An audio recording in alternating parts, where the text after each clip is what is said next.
Welcome to the Banker Lamp. Please enjoy the video. You'll start by confirming the essentials. You have an account and Automator installed. Open Automator now and pick a workflow type, quick action for system shortcuts or application to double-click. Once done, enable accessibility and input monitoring for Automator in system settings so actions that control other apps run correctly.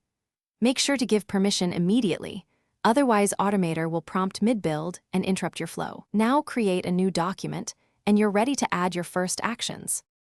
You'll assemble the macro by dragging actions from the library into a linear sequence. Start with input or finder items, then add transformations, rename, move, or extract text, so each step feeds the next. If you need conditions or repetition, add get variable, repeat, or filter actions. For tasks Automator lacks, insert run Apple script or run shell script and explain the inputs and expected outputs clearly. Once your sequence works on sample files, iterate, test small, then expand. You finish by saving your macro in the proper format, application for standalone use, quick action for services menu, or workflow for reuse. Test thoroughly with different samples and watch Automator's results pane and logs to verify each action's output.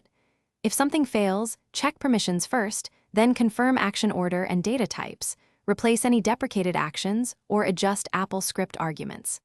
Finally, version your macro. Duplicate before big edits so you can revert if an update breaks behavior. Thanks for watching. If this was helpful, leave a like and consider subscribing. See you next time.